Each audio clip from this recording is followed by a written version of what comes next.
Yeah. Where are you going?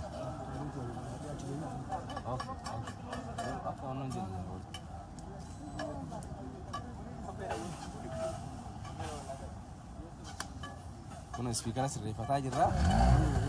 Kanallee kaafatee jirra.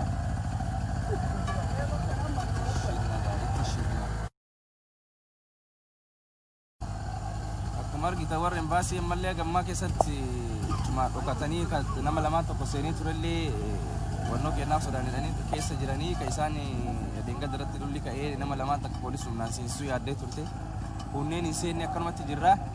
Beetara isinirraa fuunaa dhimma keessan isinii ilaallaa jedhanii gaame Oromooti milkiirra jirra gammaati waan gaariirra jirra. Embaasii cufuun haala gaariidhaan biyyoota addunyaa hundarratti deemaa jira. Faayidaa guddaa qaba. Even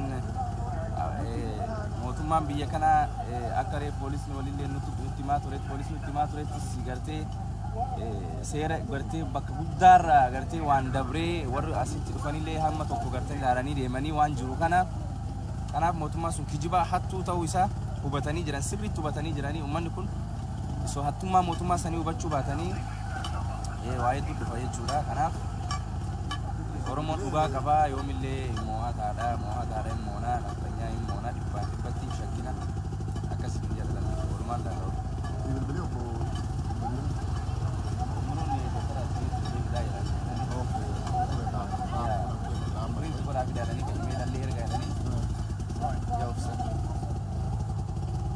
Plan. It's fine, you're recording. In about an hour and a half, 2 hours, you will have some more space.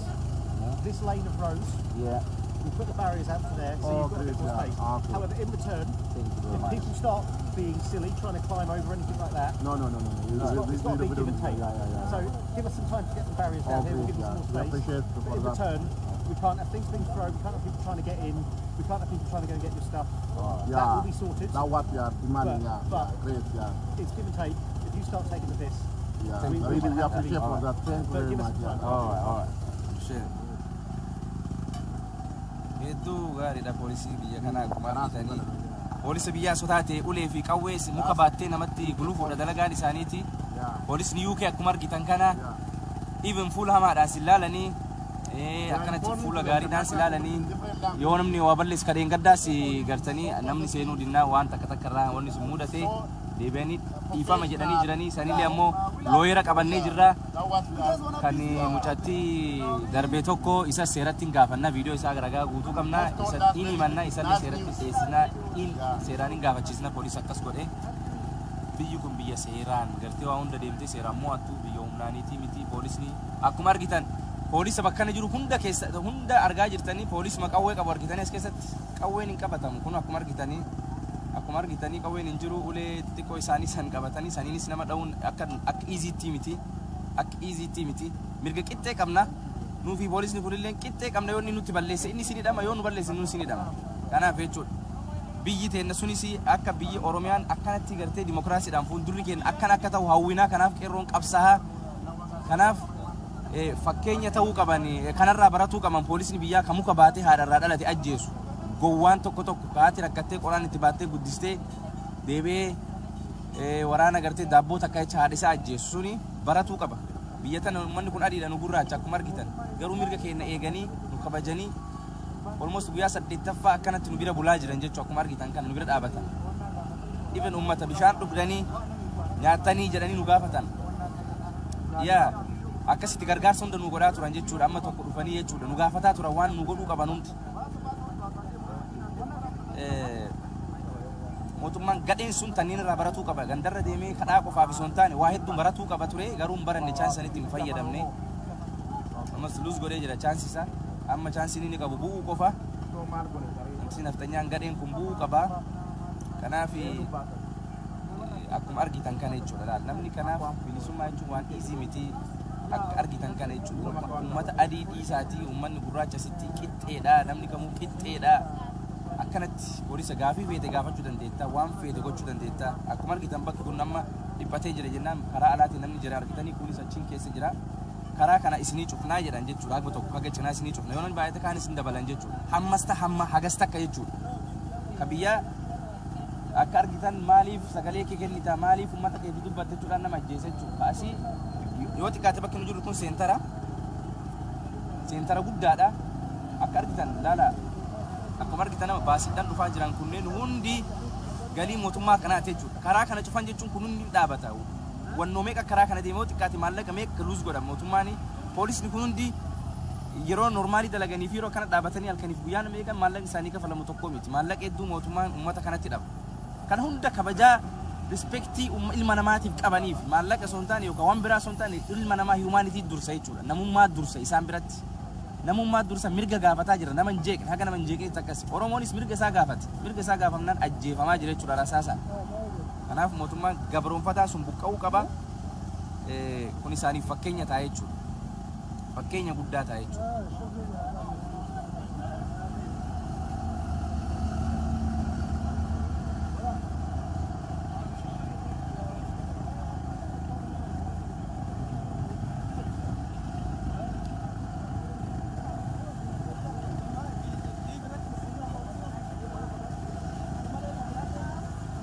akka embaasiin dhagayaa turtanitti maqaa balleessuu yaadaa turanii even poolisoonni kolfaa turan dhugaa rabbii waan jiru kana amma soo poolisuma tokko waamee waa isin garsiise waan ajaa'ib isinitti ta'u waan oromoon itti jirtu hunda akka beekanirraa wallisaa kana fa'anurraa ajjeesan jennee jettee ijoollee yeroo itti garsiistu wallisaa hundeessaa Hacaaluu hundeessaa jedhanii nu himanii umriin isaa 36 du'eessanii miti isaa jedhan dhugaa rabbii isinitti hima ummanni biyya alaa waan kana dhimma oromoo waan oromootti jiru kana hin dhagayin hin jiru jechuudha hin jiru dhugaan isin himaa keessattuu namni seera hordof seera keessu namni kana hin beekne hin jiru kanaaf isoo kana arganii poolisoota kana ummata sobuu yaade ummata sobaa dhugaa rabbii yeroo garii isaa wajjin biyya takka keessa jiraataa turre jechuun nama qaanfachiise jechuudha ummata itti qaanfatanidha dhugaa rabbii sheem ummata silaa beekaa silaa ummanni kun yaa gaafii gaafatu jiranii gaafii isaanii kana laallee deebisne yookaan ammoo ammatti hin deebisnanii deebisuu hin danda'an garuu maqaan hin jirre nu kennuudhaaf yaalanii miidiyaa garaagaraa irratti ummanni kunneen isaan ajaa'iban jechuudha maaliif waan biyyattaa jiru ijaan argaa jiran maaluma mootummaan akka agartee nafxanyaa kijibu addunyaa kanarratti akkamiin namni kijibaan biyyan bulchuu akkamiin namni kijibaan waa mo'atuudhaaf yaala kijibaan mo'atuu hin dandeettu guyyaa takkaaf waa sobuu dandeetti akkuma gaafa jalqaba poolisa sobanii ummanni kun akkana dhiibdanii guyyaa lammaffaa poolisni deebee dhiifama jedhee jechuudha ijoollee hidhamtellee nu gadhiisan akkuma argitan sani dhiifama jedhanii isinii galee ummata kijibaa embaasii kijibaa as taa'ee ummata hagana baay'atuun ashabbaarii jedhu ashabbaarii soo ta'e isaan caala mootummaa kanatu beeka isaan caala ashabbaarii addunyaa kanarra jiru dhugaa isiniif kanaaf mootummaa kijibaa jechuudha mootummaa propagandaan biyya cabsuu barbaadu garuu sammuudhaan bulchuu jaalle jechuudha sammuudhaan wal mari'atee biyya bulchuu irratti hin aman mootummaa dadhabaa akkasiitiin buluun qabu oromoon dhugaa rabbii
dhaabatu itti fufa kanumatti aansee uummata Oromootiin waan ani jechuun ni barbaadu. Mootummaan nama uummata miliyoona 5 sodaatee uummata miliyoona 50 tuffachuu jechuun uummata miliyoona 50 san tuffachuu. Kanaafuu Oromoon akka Oromootti akka baay'ina isaatti ka'ee qabsaa'ee mootummaa maqaa Oromooti dhiiga Oromootu kana ofirraa buusuudha qabu. Nuti dur gaafa wayyaanee wajji qabsoo nu diinaa wajjin har'a ammoo fira diina fakkaatuun qabsaa jirraa jechuudha wajjin qabsaa irraa jechuudha. Qabsoon keenya kana caala jabaachuu qaba.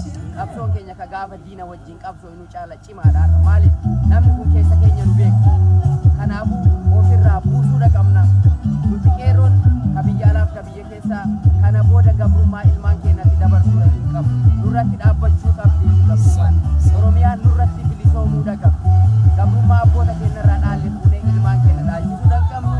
Qeerroo biyyaatiin isin wajjin jirra, isin cinaa jirra, jabaadha jechuun ni barbaada. Galatoom dhugaa rabbiyaatiilleen Ispootlaand irraa kaatee sa'aatii hagana gahu deemtee as bulaa jirta. Ulfaadhu maqaa Qeeroo Londaniin gartee waan kun haa jennu malee kun hawaasa UK guutuuti waan kana godhaa jiru. As keessa akkuma argitu amma inni Birmingham irraa dhufe Qeerroo Birmingham bakka bu'ee dhufe isa qofaa miti hedduutu as jira. Inni sa'aatii sa'a meeqa oftee dhufte? Mee waan asii godhaa turre kanaaf waan amma milkaa'ee mootummaan biyya kanaas baase kanaaf amma ta'e kanaaf mee maaltu si dhagaamame? Speaker ada dekat speaker.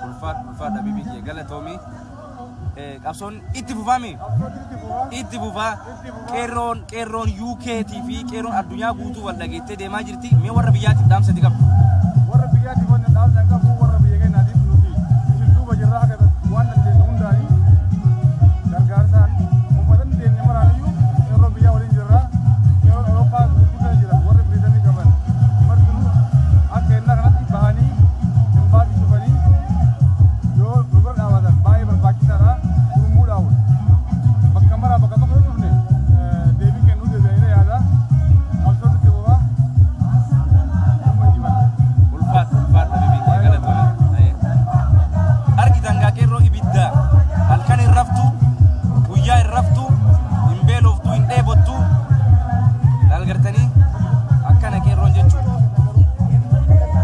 uffata sin argitan san akkas irroon itti roobee afannee argaa jirtanii mi argaa jirtanii akkuma gartee gidaararra afne sanitti roobni itti roobee edanutti roobni itti roobaa bulee afannee nullee naayini nutti uffanni jiidhamma nu goggogee jira qeerroon ammallee itti hituu jirti akkuma argitan kanatti poolisni as buutee dhugaa rabbii poolisni gara keenya jira hedduu galatoonfachuu barbaanna poolisa UKdha wanni isaan hin godhin wanti embaasiin Itoophiyaa hin yaaliin hin jiru dhugaa rabbii isinima maqaa hin jirre nuu kennee ashabaarii jedhee amantii wal qabsiisee waa hedduu godhee harkaa kaansil godhanii gara keenya jiranii nageenya keenya irratti fookas godhaa turanii isoommanni asii wannoo jedhu isin as keessa hintanii hojjettan jedhanii isaantu dhorge malee humna nurra qabanii nu dhiibanii nu baasanii nu uummata isaan seessuu hin danda'an turan guutumaan guutuu embaasii baasisuu hin danda'a turanii yaalanis turanii garuu qeerroon didanii rasaas fidaa nuti roobsaa malee jennaan nama 11 hidhanii yaalanii namni qeerroon waan ajaa'iba isinitti tokko poolisii tokko jedhe isinitti himuu barbaada. Ijoollee fuudhee deemee hidheeti achi kun galgala halkan galgala gara galgala irratti sono karaan gadhiisee kan ganama ijoollee cinaadhaa ol yeroo maneedhaati baasee inni garana dhufu jechuudha. Ijoolleen inni maneedhaati baase isa dura dhuftee as jirti. Poolisichi kolfee jechuudha konfiis ta'ee jechuun ofiisarichatu ijoollee hidhee achi bulchee hidhanii achi bulchanii namni gaabii kana yoo hidhame isaan biratti wannootti ilaalan waan ta'eef gara manaa galanii ijoolleen achitti achumaan gara manaa galtitti fakkaati.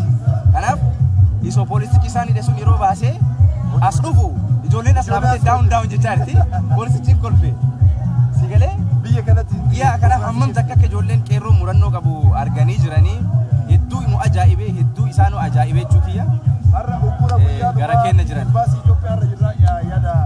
Har'a guyyaa har'aa kun guyyaa uggura baasii Itoophiyaa mootummaa gabroonfataa kana uggurreetti torbaaniif rooba fi aduu osoo hin jenne as dhaabanneetti obboleeyyan ilmaan Oromoo qaqqaalii wajjin as wal bira dhaabannee wal dhagahuudhaan haala gaariidhaan adeemsisaa turre. Har'a guyyaa xumura uggura baasii Itoophiyaatti jechuudha. Nuti ammas qabsoo kenna hin dhaabnu jechuudha. Guyyaa barbaachisee sa'a barbaachisetti bakka sanatti argamnee tarkaanfiilee fudhachuu dandeenya jechuudha. Har'a waan bakka sana adeemneef waan wanni hin jenne jechuudha nu keessa jira. Thank you.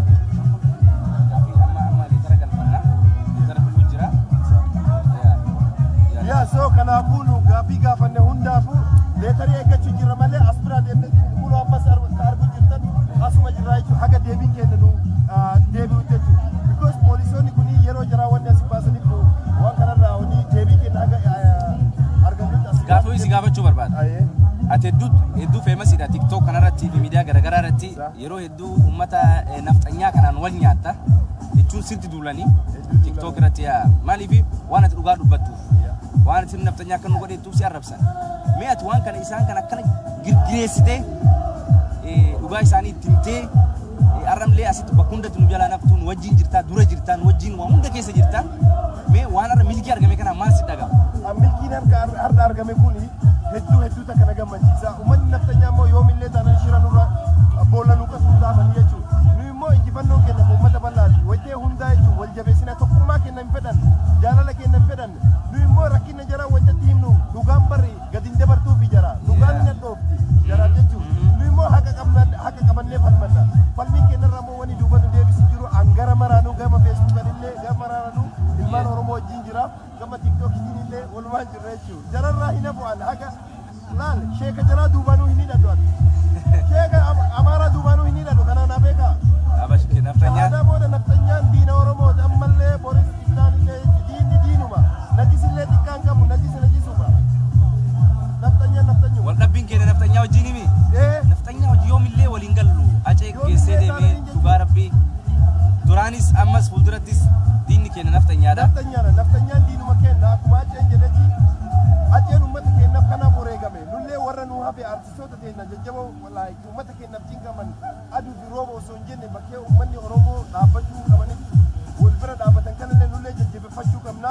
Hedduu galatooma ilmaan Oromoo qaqqaalii qeerroo fi qarree biyya keessa jirtan qabsoo keessan itti muddaa jabaadhaa nu immoo isin cinaa jirra. Gara barbaadaniin gara diinagdeetiin ta'ee gara yaadatiin isin cinaa jirra. Homaa yaadina Justice for Haacaaluu Hundeessaa injifannoo uummata Oromooti. Thank you.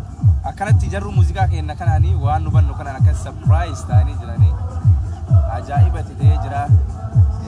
Maqaa gaarii argannee jirra dhugaa rabbii sinimaa Oromootiyya uummata nagayaa jedhamnee bar maqaa dhugaa rabbii amma isoo dafeet isoo nu waraabiin onnoo jedhee viidiyoo ijoollee waraabdoo jedhatti sinii gadhiisna community nagayaa nuun jedhe afaan baafatee jechuudha. Community nagayaa nuun jedhe ofiisarichi itti gaafatamaan dhufeeti. Kunuu qabsoota guddaadha. Maqaa kee asitti isoo waan balleessin isoo waan badin uummanni biraa yoo gana walitti qabame waa hedduu badaa waa caccabsaa maali nu garuu isoo waan takka hin cabsin embaasii kana guyyaa 8 lugaamnee kaa'u jechuun isaan bira ajaa'ibsiisee jira. Nu ajjeesaa isin kaan jechuudhaan lugaamne malee waan faasne waan darbanne waan goone jechuudha. Kunoo tarsiimoo qeerroon biyya keessaa itti jirtu nu garsiiftee fooloo godhaati jechuun kanaaf qeerroo biyya keessaa abbaa keessan gartee Jawaar Mohaammed waan gartee karaa isaa qabannee deemuu jirra ammoo waan qeerroon biyyaa nu kennitan ajaja isin nu kennitan galmaan geenna godhaa jirralleedha akkuma isin godhaa jirtanitti nullee godhaa jirra jechuun ajaja nu kennitan isoo waan balleessin karaa nagaatiin goonee milkaa'aa jirra. Qeerroo tiyyaa qeerroo biyyaa jabaadha. Yaasillee akkuma itti argitan kana amma akkuma isin jedhe leetara san nurraa fuudhuudhaaf eegaa jirra. Waan wannoon asii baasellee isinii maxxansinaa hidhamtoonni akka gadhiifamuu qabanii fi duuti Haacaaluus akka uummata wannoo sadaffaadhaan qoratamuu godhamuu qabaa waan jedhu irratti waan isaan barreessantu jira. Milkiidha dhugaa rabbii milkiidha. Salphatee jira biyyi dhugaa rabbii isinima salphatee warri hojjettoota inni embaasii kaayatee naa ergamtuu kiyya jedhee ergatee Ameerikaattis, Siwiidinittis, Faransiittis isaan gananii deemanii jiranii even as keessallee eegaa jirra amma tokko. Kana caala salphiin hin jiru dhugaa rabbi. Namni inni dippiloomaati jedhee dura kaa'ee embaasii keessa kaa'ee isa ganee isarratti ragaa ba'u jechuun isaan biratti dippiloomaasii easy miti. Kanaaf salphatee jira jechuudha namtichi sun. Amma booda waan akka namni amanee isa wajjin dalagu mootummaan amanee isa wajjin dalagu tokkollee hin jira jedhee yaadu. Hin jiru sammuu. Believe me.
isaanii tokkana malee keessaanii gubataadha Oromoo hunda xiqqoo dhugaa dubbachuuf haga guyyaa ja'a kana gartee deebii argataan turre embaasii bacuuf malee gartee deebii argataan turre amma garuu gara keenya dhufanii waa hunda nurraa fuudhuu isaanii leetara takka baasuu isaanii mootummaa biyya kanaa waan adda addaa dubbatu isaa baasuun isaa nuuf haga tokko ijoollee wannoo godhee jira kanatu akkanatti gartee sirboota warraaqsaatiin qonnachiisaa jiranii itti muddi jechaa jiran gaa itti muddi.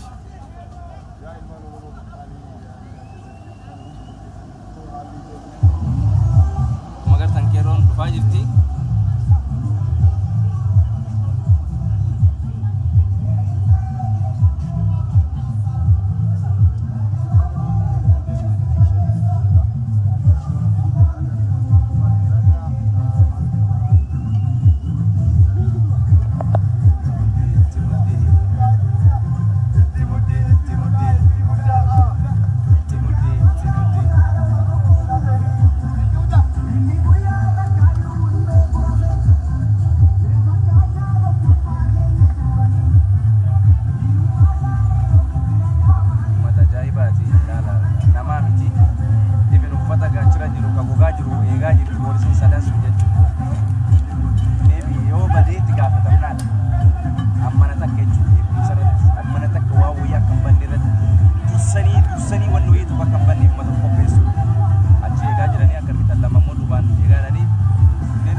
akkasii jechuudha.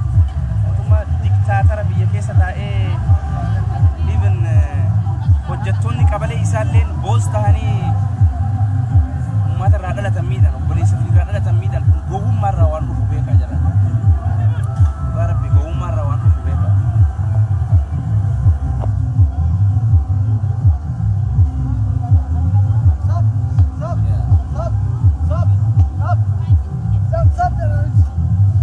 Security da me atama polisatti ante as keessa deemtee warra nu filannee singoone keessaa tokko security taatee namni uffata kana qabu asitti kan yoo godhattee ammallee qabiyyattis akkasuma bakka hundatti in dhagahama jechuun ijoolleen dhagahuu ni qabdi jechuun isaatu nama sirreessaa namni yoo as keessaa bahee akkana godhaa yoo namni tokko akka aaruu ta'e isaatu tasgabbeessaa wal waamaa akkas goona mee guyyaa hedduudhaaf bakka sanatti if kennitee eda teettee hamma tokko sa'a lamaaf sa'a tokko yeroo nu ciisnu rooba eega caamee booda ciisnu ati teettee eegaa bulte dhugaa rabbii si galatoonfannaa si qofaa miti si buraanii ijoollee isaa kottatis habibi akkasitti ittanii eegaa bultan uffata kana kaattanii haga sa'a tokko kaan lama nu ciisne san iyyuu hin ciisne jechuudha isin isin galee dhugaa rabbii isin hin boonnee jirra mee waan kana oromoo jecha guchuu keessa maal isin dhagaa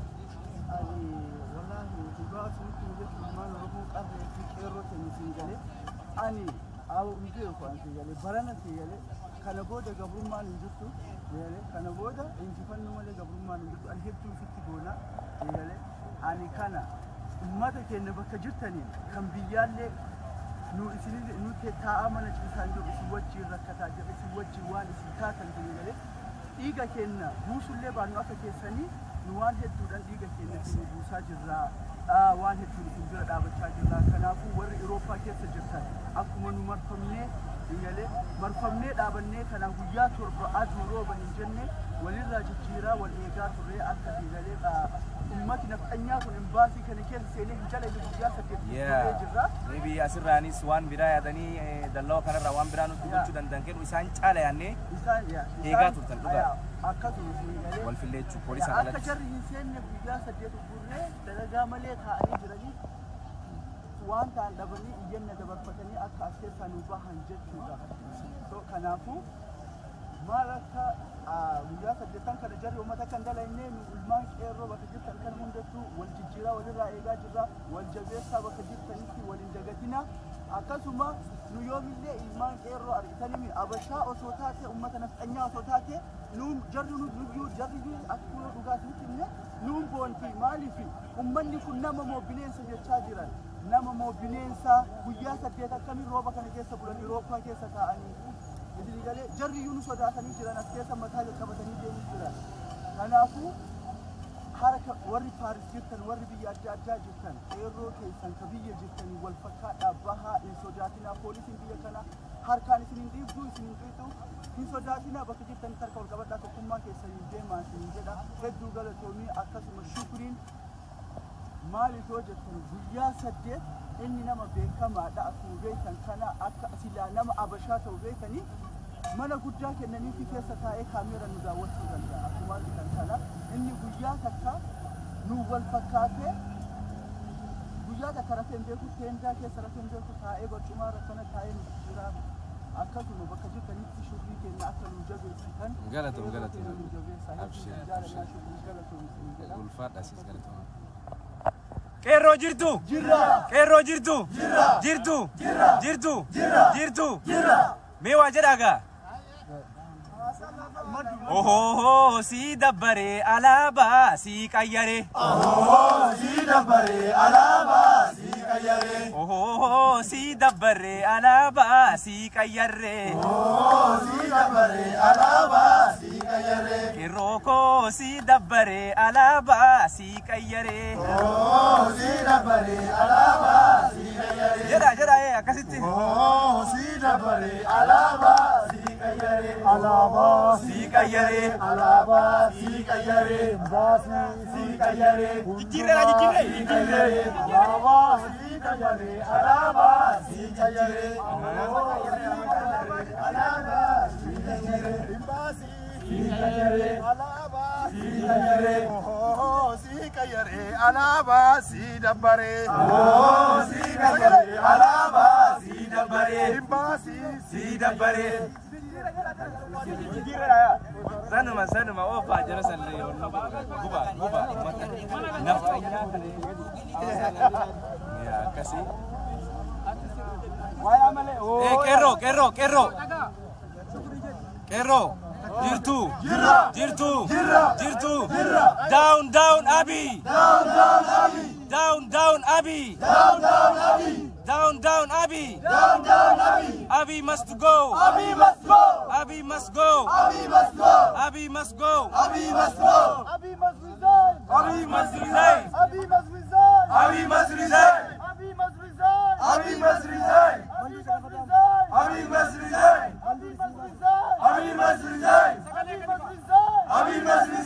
Ethiopian government is a killer. Ethiopian government is a killer. Ethiopian government is a killer. Ethiopian government is a killer. Ethiopian government is a killer. Ethiopian government is a killer. The Nobel Peace Prize winner is a killer. The Nobel Peace Prize is a killer. The Nobel Peace Prize. UK government.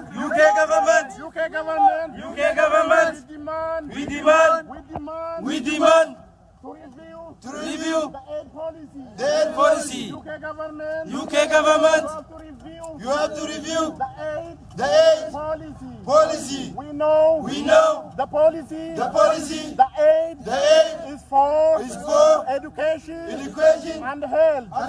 But the aid is for weapon. They are purchasing weapon from the neighbor country. You know this. We have a witness. UK government to not protect the criminals. The criminals are here. They are not ambassadors. Criminals. They are genociders. UK government. UK police. Don't protect criminals. They are criminals. UK is not home of criminals. UK government do not support the criminals. UK government Hello. the aid policy. The aid for education, for health is not happening in Ethiopia. They are purchasing weapons and separating the citizens. UK government should stop funding the criminals. The terrorist government. They are the terrorist government. They are genocidal. Abiy Ahmed. Nobel Peace Prize. Laureate. He's a criminal. He should go to international criminal court. He's a criminal. He's a genocider. He's a criminal. He should go to the Hague. He should go to the Hague. He's a criminal.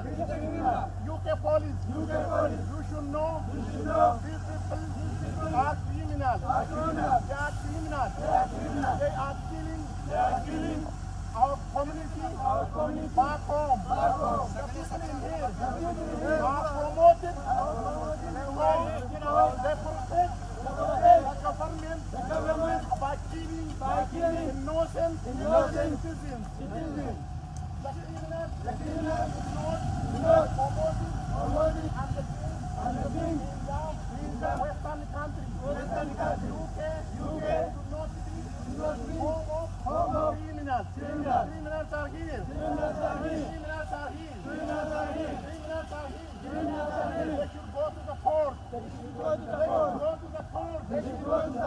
UK police don't protect criminals. Criminals are here. The criminal government should have no relation. UK should review the relation with criminals. UK should review, should investigate the criminal happening in Ethiopia. The Prime Minister, Abiy Ahmed, is a killer. He's a murderer. He's a mastermind of the genocide in Ethiopia. The government, the UK government, the UK security, the UK security, the UK foreign policy,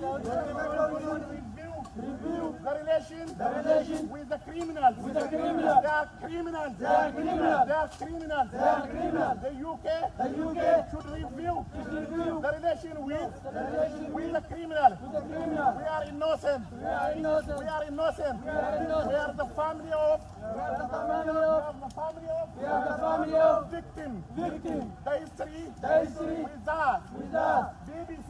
BBC. BBC. Break silence. Silence. BBC. Break silence. Silence. Genocide Going on in East Africa. in East Africa. Particularly in Ethiopia. In Ethiopia. BBC. We know BBC is independent international media. BBC break silence. The BBC should be broadcast what's going on in Ethiopia. BBC break silence. Galatoma. Okay. Meeqeerroo yeroo tokko hawaasa keenya biyya UK keessa jiran as nu wajjin karaa dheeraa deemanii dhufanii magaalaa hunda waamnee fixuu hin dandeenyu UK guutuutu asitti hirmaate. Akkasimi mee hawaasa keenya asitti argame saniif Qeerroon London harka dhaafime dhugaa rabbii karaa dheeraadha UK hedduu addaan faffagaata magaalaan addaan fagoo sa'a 9 jechuun hedduu fagoodha sa'a 9 sa'a 10 oofanii dhufanii asitti argaman. Isin bira jira. Nuti Kalota. Absoos. Qeerroo alaa. Nuti generation absoos. Nuti jiruu addaa jiraachuu feenu. Nuti absoofnee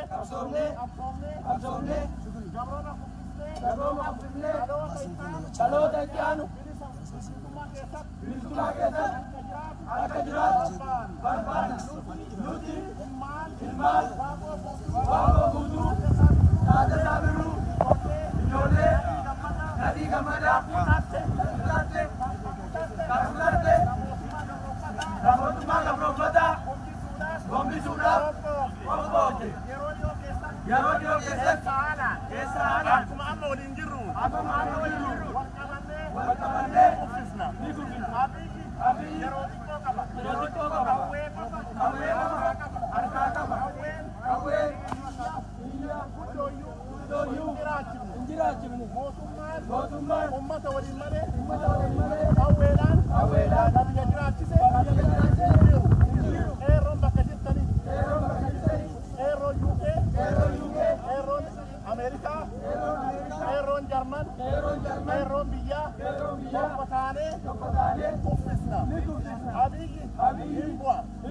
Alaabaan kun uummata keenya bakka bu'u. Sabaaf sablamni illee bakka bu'u. Kanaafuu bakka jirtanii alaabaa kana akka buuftan. Alaabaan kunis ilaalchi sunis seera. Kana booda deebi'ee uummata keenya irratti jiraatu. Biyyi sun biyya sabaaf sablammii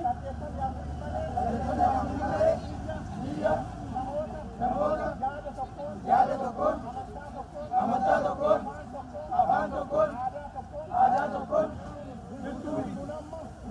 seera naftanyaa kabeekuu qabu. Kana booda Free John Muhammad. Free John Muhammad. Free John Muhammad. Free John Muhammad. Free John Muhammad.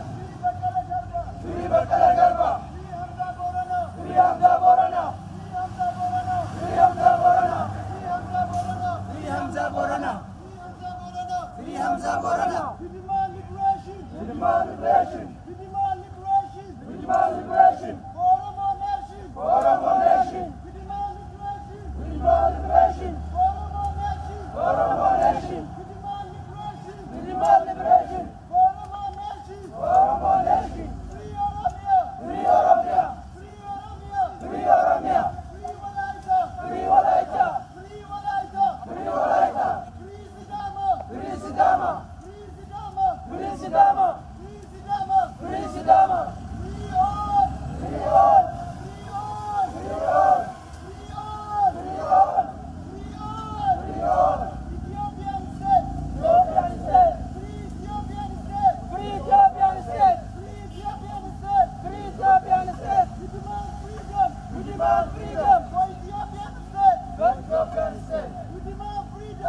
demand freedom.